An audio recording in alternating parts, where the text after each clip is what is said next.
ଆପଣ ଯଦି ଆମର ରେଗୁଲାର ଭିଓର ଅଛନ୍ତି ତାହେଲେ ମୁଁ ଆପଣମାନଙ୍କୁ କହିବା ପାଇଁ ଚାହେଁ कि प्रैक्टिकल स्किल टेस्ट कंडक्ट करा 21 तारिख दिन आरआई आईसीडीएस सुपरवाइजर एआरआई अमीन एसएफएस अंडर सीआरई 2023 रो मेन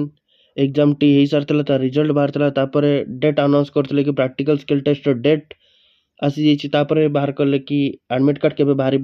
आउ एडमिट कार्ड जो मैंने डाउनलोड करना निहाती भाव निजर एडमिट कार्ड डाउनलोड करदे प्रैक्टिकल स्किल टेस्ट पे। तो मुझे आज आपको जनवाई चाहूँगी कि 21 तारिख दिन जो आपर एग्जाम टी हम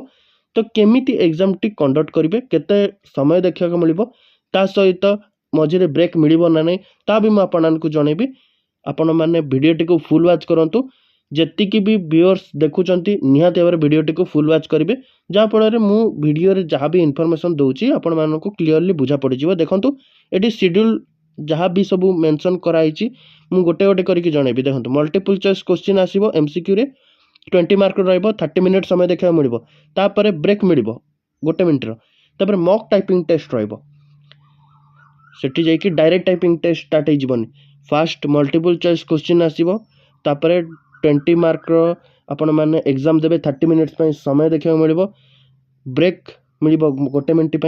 तापर मॉक टाइपिंग टेस्ट रहिबो 15 मिनिटर तापर ब्रेक मिल 10 मिनिटर मॉक टाइपिंग टेस्ट मार्क जोड़बनी तापर रियल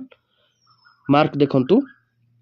टाइपिंग टेस्ट आपंकर हम 10 मिनिट पर जो ब्रेक पर मॉक टाइपिंग टेस्ट देवे 15 मिनिटर तापर ब्रेक 10 मिनिट देखा मिल 10 मिनिटर ब्रेक पर टाइपिंग टेस्ट 15 मार्क रहिबो 15 मिनिट समय देखा मिल आउ एग्जाम टाइम भी 15 मिनिट रहिबो। देखंतु ब्रेक मिल गोटे मिनिटर तापर आउ थे टाइपिंग टेस्ट हम तो 15 मार्क से भी देखा मिल 15 मिनिट समय देखा मिल तो टोटाल आपंकर 50 मार्क रहिबो एग्जाम आउ एग्जाम टाइमटा देखंतु 60 मिनिट रोची किंतु मुझे टोटाल टाइम पर हिसाब करुच्ची तो देखो घंटाटे 27 मिनिट समय देखा मिल ब्रेक को जोड़ीदे आपण मानक घंटाटे 27 मिनिट समय देखा मिल। तो मु कहया चाहे जो मैंने भी आम वीडियो देखुंत रेगुलर बेसिस रे मु आगुरी भी कही एबे भी कहबी निहाती भाव में आपण आम चैनल को सब्सक्राइब करनी फ्यूचर वीडियो नोटिफिकेशन आसिले ना आपण तुरंत जानीजे नोटिफिकेशन पाइबे केमिति जदि आपण आम चैनल को सब्सक्राइब कर रखिथे। देखो ये अपडेटा मुझे आज न जन पारि था आपण जानी पार न था मु किंतु आपण आनको जनइबी एटा आपण मो ऊपर भरोसा रखंतु जहाँ भी अपडेट आसूची मु आपण आनको वीडियो माध्यम रे जनइबी। देखंतु हाँ टिके डिले हो जाई पारे किंतु देखंतु एटा आज का डेट रे मु आपण आनको प्रोवाइड करूची जून 17 तारिख देखंतु आज का डेट रे ही मु आज प्रोवाइड करै दोची आउ टिके काम रही जाउची तो सेति पे मु वीडियो बनै पारुनी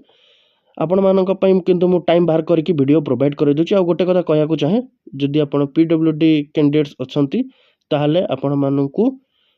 20 मिनिट्स पर आवर देखा को मिलबो एक्स्ट्रा 10 मिनिट्स देखा को मिलबो for MCQ and extra 5 minutes देखा को मिलबो इच टाइपिंग टेस्ट माने टिके टिके टाइमिंग आपण मानकू दिया जिवो जेहेतु पीडब्ल्यूडी कैटेगरी रो अछंती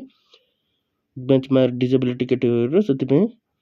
आपण मानक एक्स्ट्रा टाइमिंग टिके देखा को मिल। आशा करुँच आपण मैंने भल भाव में जाइए एग्जाम टी देबे और जो मैंने एग्जाम देबे आपण मानकर एग्जाम टी केमती गला मते कमेंट सेक्शन निश्चय जनइबे। देखा नुआ वीडियो रे सेते जाय रहिली आउ हाँ नर्सिंग ऑफिसर पई वीडियो बहुत जल्दी आसूची